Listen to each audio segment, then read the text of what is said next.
नमस्कार प्यारे बच्चों, स्टडी सर जी यूट्यूब चैनल में आप सभी का स्वागत है। आज हम बात करने वाले हैं एनसीईआरटी की कक्षा 7वीं की जो पाठ्य पूरक पुस्तक है जिसका नाम है बाल महाभारत कथा।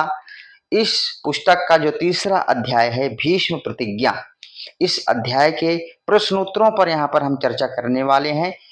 यदि अभी तक आपने हमारे चैनल को सब्सक्राइब नहीं किया है तो चैनल को जल्दी से सब्सक्राइब कर लीजिए। वीडियो को पूरा जरूर देखना क्योंकि वीडियो के अंत में आपसे एक प्रश्न पूछा जाएगा। उस प्रश्न का जल्दी जवाब देने वाले बच्चे का नाम मैं अपनी अगली वीडियो में डिस्प्ले करने वाला हूं। तो आइए फटाफट वीडियो शुरू करते हैं। जैसे कि आपको पता है, इस अध्याय में आप लोगों ने पढ़ा होगा कि भीष्म का नाम पहले क्या था? देवव्रत था। देवव्रत से भीष्म कैसे पड़ा, आप लोगों ने इस पाठ में पढ़ा होगा। तो इस पाठ का जो पहला प्रश्न है कि राजा शांतनु प्रसन्न क्यों थे, तो इसके उत्तर में आपको क्या लिखना है कि राजा शांतनु देवव्रत को अपने पुत्र के रूप में प्राप्त करके प्रसन्न थे, है ना। क्यों? क्योंकि देवव्रत क्या था? बहुत ही शक्तिशाली था। उसने क्या किया था? अपने वाणों से गंगा की धारा को रोक दिया था। इस प्रकार का पुत्र पा करके राजा शांतनु बड़े प्रसन्न थे। अगला हमारा प्रश्न है कि राजा शांतनु ने यमुना के तट पर क्या देखा, तो इसके उत्तर में आपको क्या लिखना है कि राजा शांतनु ने यमुना के तट पर अप्सरा से सुंदर एक तरुणी को देखा जिसका नाम था सत्यवती। ठीक है।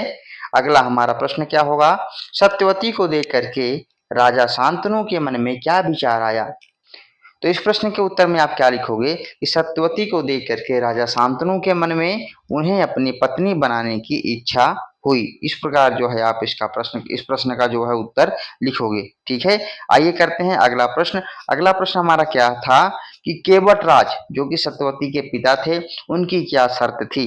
इसके उत्तर में आपको क्या लिखोगे कि इस केवटराज की शर्त क्या थी कि राजा शांतनु के बाद जो हस्तिनापुर का राजा बनेगा वो सत्यवती का पुत्र ही बनेगा, यानी सत्यवती के पुत्र को ही हस्तिनापुर का अगला राजा बनाया जाए, यही उनकी शर्त थी।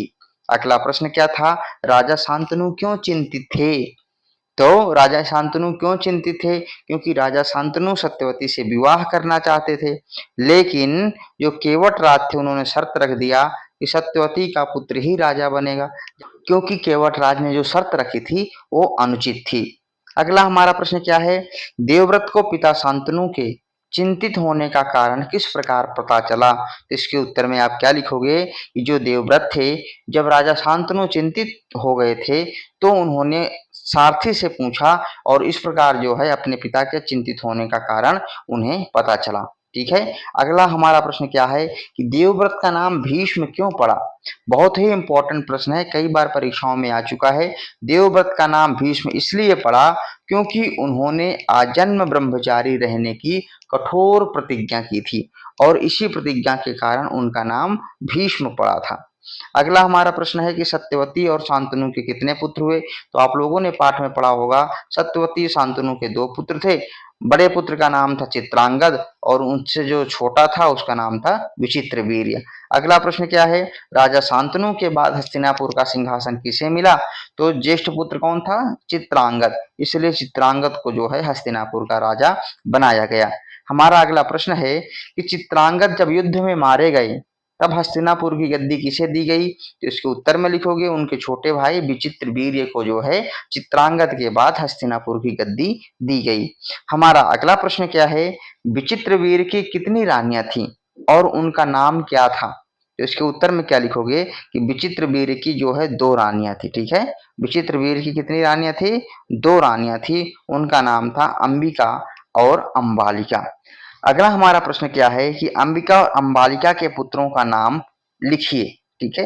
अंबिका और अंबालिका के पुत्रों के आपको क्या करना है? नाम लिखना है। तो आप क्या लिखोगे?